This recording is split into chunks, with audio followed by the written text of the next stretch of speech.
Assalamualaikum warahmatullahi wabarakatuh. Halo semuanya, selamat datang di podcast kami. Yang mana podcast ini dilaksanakan untuk memenuhi tugas UAS. Maaf, tugas UTS ya teman-teman.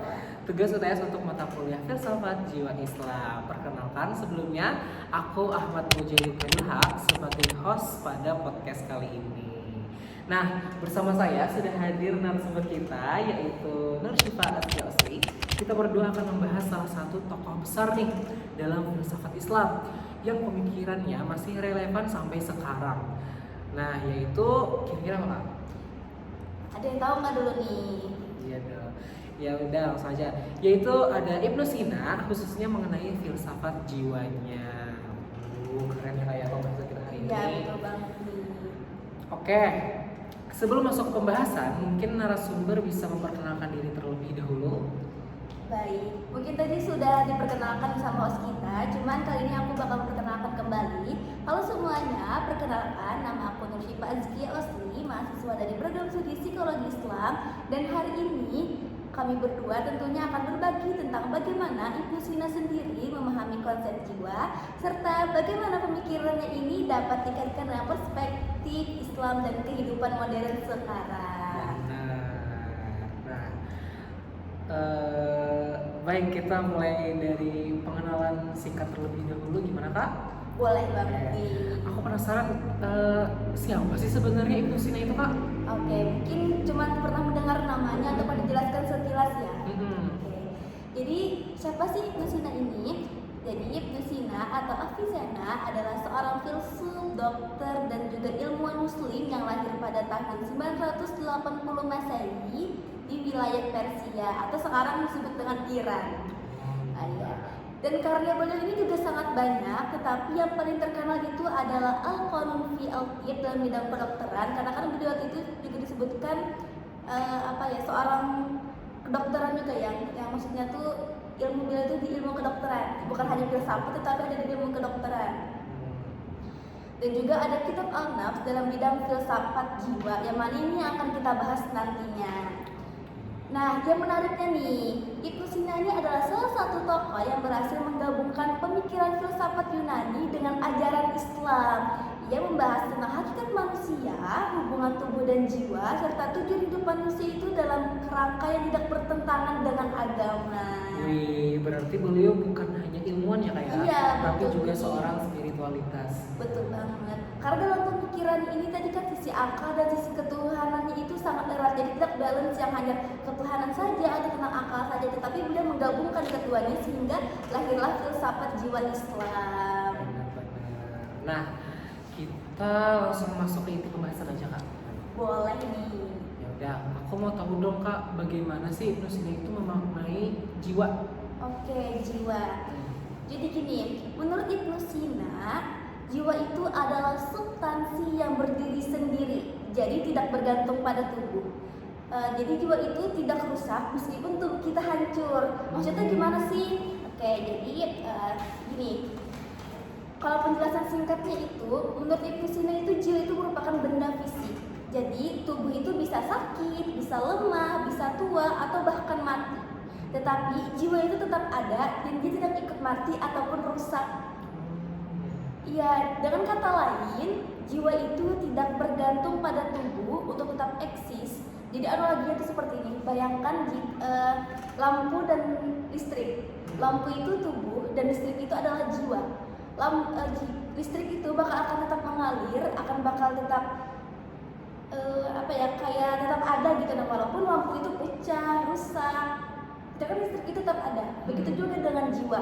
Walaupun tubuh kita hancur, tubuh kita sakit, tubuh kita misalnya mati, tetapi jiwa itu tetap ada. Nah, kalau dalam perspektif Islamnya tuh seperti kita itu meninggal, jasad kita tuh mungkin dikuburkan dan jasad kita itu mati ya kalau bahasanya tuh. Tetapi jiwa kita itu masih ada. Dan jiwa itulah yang nantinya akan mempertanggungjawabkan amal-amal kita di hari akhir nanti. Jadi makanya pasti orang bingung, kita meninggal cuman kok kita bisa yang mempertanggungjawabkan amal itu? Ya ini jawabannya. Mungkin tubuh kita dikuburkan tapi jiwa kita tetap masih ada. Jadi mungkin ya tubuh itu sementara dan jiwa itu abadi. Karena itulah manusia itu yang mempertanggungjawabkan semua amal kebaikannya itu, apa yang dia perlakukan di dunia itu nanti di alam barzakh itu ya jiwanya. Oke. Dan juga di sini kata Ibnu Sina itu jiwa itu bersifat imaterial dan abadi tadi. Dan Ibnu Sina itu membagi jiwa itu menjadi 3 bagian utama. Yang pertama ada jiwa nabati atau vegetatif, yang mana fungsinya itu tumbuh, berkembang, nutrisi dan reproduksi. Dan ini dimiliki oleh seluruh makhluk hidup seperti tumbuhan, hewan dan juga kita sebagai manusia. Yang kedua itu ada jiwa hewani atau sensitif, yang mana fungsinya itu seperti gerak, seperti akal yang berpikir abstrak atau mengenal Tuhan.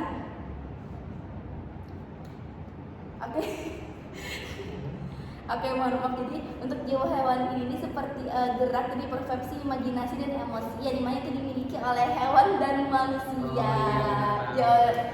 Itu tadi jiwa hewani ya Kak ya? Iya betul. Sifatnya sensitif gitu ya? Iya sensitif, kan itu memiliki imajinasi dan emosi. Jadi ini hanya dimiliki oleh hewan dan manusia. Kalau misalnya tumbuhan itu ya cuman yang kayak di jiwa nabati.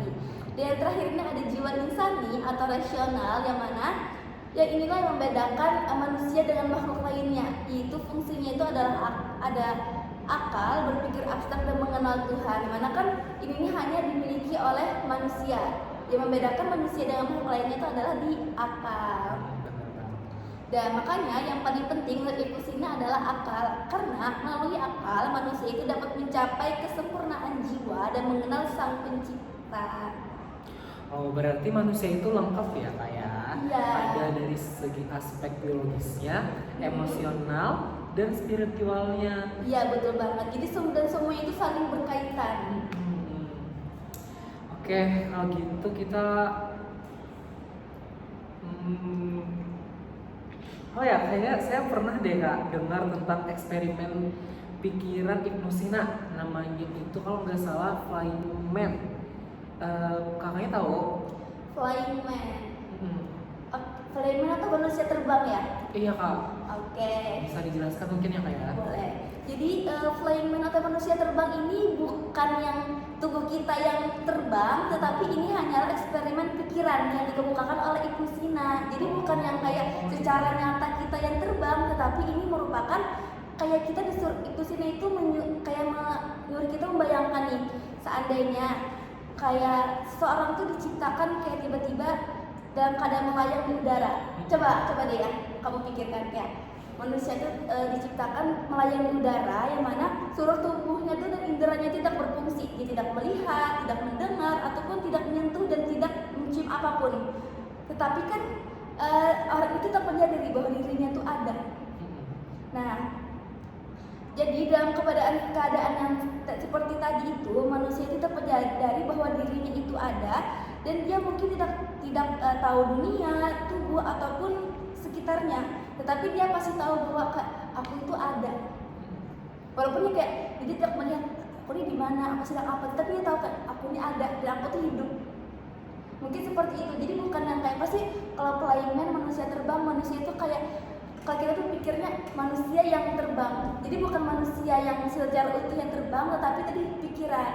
Manusia itu mengajak kita Ibnu Sina itu mengajak kita untuk berpikir tadi, kayak manusia itu tiba-tiba diciptakan kayak tidak mendengar, tidak kayak melihat, indera itu tidak berfungsi, tetapi dia merasa kayak aku tuh ada gitu. Mungkin seperti itu. Lalu bagaimana pemikiran Ibnu Sina ini dikaitkan dengan Islam Kak? Oke, bagaimana pemikiran Ibnu Sina ini dikaitkan dengan Islam? Jadi dalam Islam sendiri manusia itu bukan hanya makhluk fisik, tetapi juga punya ruh yang berasal dari Allah.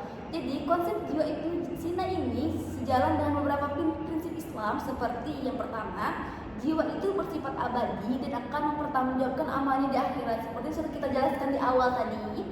Terus juga akal itu adalah anugerah besar yang membedakan manusia dari makhluk lainnya. Makanya kan mungkin sudah kada asing ya kayak kita dengarkan bahwa apa sih membedakan manusia dengan makhluk lainnya, itu di akal. Manusia itu mempunyai akal, dia untuk bisa berpikir, untuk bisa menjalankan sesuatu itu menggunakan akalnya.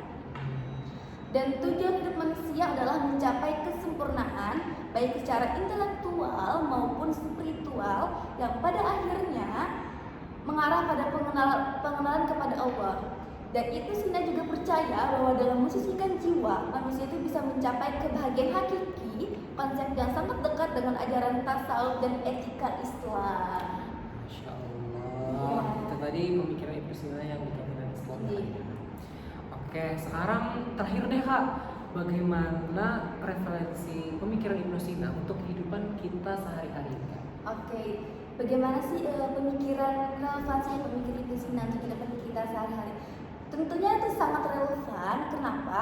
Karena ketika kita menghadapi stres atau misalnya kebingungan atau tekanan hidup, Ibnu Sina itu mengingatkan bahwa kebahagiaan sejati itu datang dari keseimbangan jiwa. Dan mungkin itu sudah kita pelajari juga di psikologi ya. Dan juga artinya apa?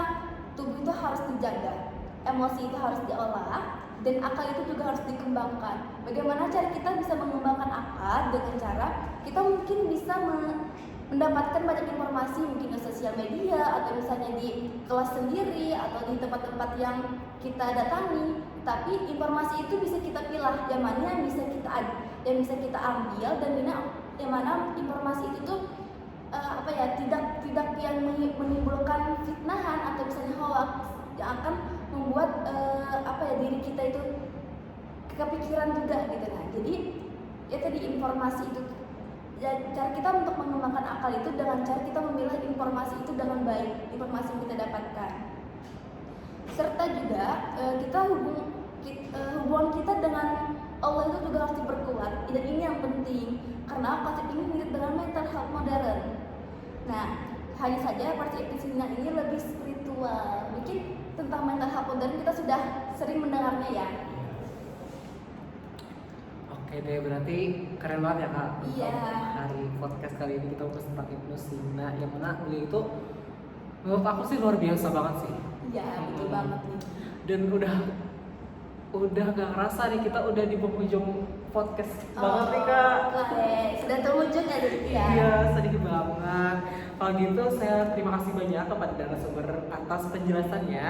Semoga podcast kali ini bisa membantu teman-teman untuk memahami konsep jiwa menurut Ibnu Sina. Oke. Dan juga saya mau ucapkan terima kasih. Ada mohon maaf juga kalau misalnya yang apa yang saya sampaikan tadi itu kurang ya, misalnya ada kesalahan atau yang kurang didengar, karena juga kami masih sama-sama belajar. Tapi semoga apa yang saya sampaikan bisa menambah pemahaman teman-teman sekalian, dan tentunya buat kami berdua juga.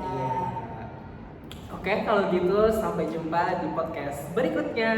Dadah. Assalamualaikum warahmatullahi wabarakatuh.